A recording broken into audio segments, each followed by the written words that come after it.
இன்றைய தினம் நறுமணமிக்கதும் மிகுந்த சுவையை உடையது மட்டுமல்லாமல் உடலுக்கு பலவிதமான நற்பலன்களை அளிக்கக்கூடிய கறிவேப்பிலை பொடி எப்படி செய்வது என்பதை பற்றி பார்க்கலாம் வாருங்கள். அதற்கு நான் உதிர்த்த கறிவேப்பிலை 200 கிராம், 50 கிராம் அளவிற்கு மிளகாய், 200 கிராம் உளுந்து, 200 கிராம் கடலைப்பருப்பு, 100 கிராம் வேர்க்கடலை, மிளகு 1½ ஸ்பூன், சீரகம் 1½ ஸ்பூன், பெருங்காயத்தூள் 1½ ஸ்பூன், பூண்டு ஒரு 50 கிராம், புளி 30 கிராம் அளவிற்கு எடுத்து வைத்திருக்கின்றேன். ஒரு பாத்திரத்தை அடுப்பில் வைத்து சிறிதளவு நல்லெண்ணெயை சேர்த்து கறிவேப்பிலையை மிதமான தீயில் வதக்கி எடுத்து வைத்துக் கொள்ளுங்கள்.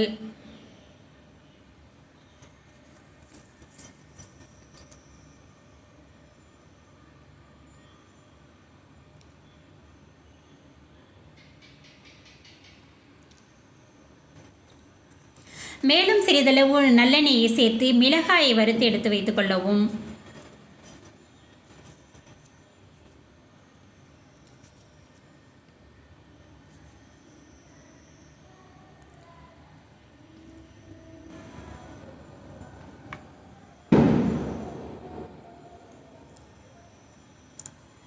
பிறகு உளுந்து, கடலைப்பருப்பு, வேர்க்கடலை, மிளகு, சீரகத்தையும் நன்றாக சிவந்து வருகின்ற அளவிற்கு வறுக்கவும்.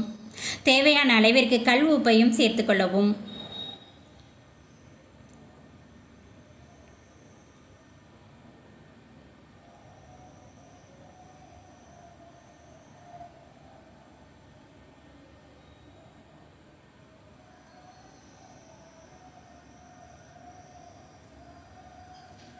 மேலும் புளியையும் அதனுடன் சேர்த்து வறுத்து கொள்ளவும்.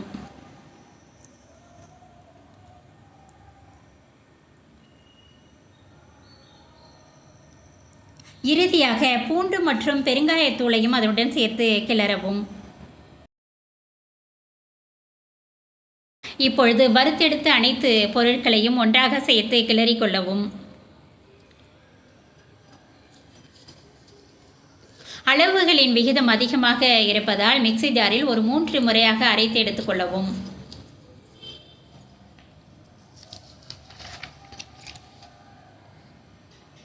இப்பொழுது ஒரு அருமையான சுவையை உடையதும் உடலுக்கு ஆரோக்கியத்தை வழங்கக்கூடியதுமான கறிவேப்பிலை பொடி தயார். இதனை இட்லி, தோசை மட்டுமல்லாது சாதத்திலும் போட்டு சாப்பிடலாம். நீங்களும் இதுபோன்று செய்து கறிவேப்பிலையின் நற்பலன்களை பெற்றிடுங்கள். இந்த வீடியோ உங்களுக்கு பிடித்திருந்தால் லைக் பண்ணுங்கள், ஷேர் பண்ணுங்கள், சப்ஸ்கிரைப் பண்ணுங்கள். நன்றி, வணக்கம்.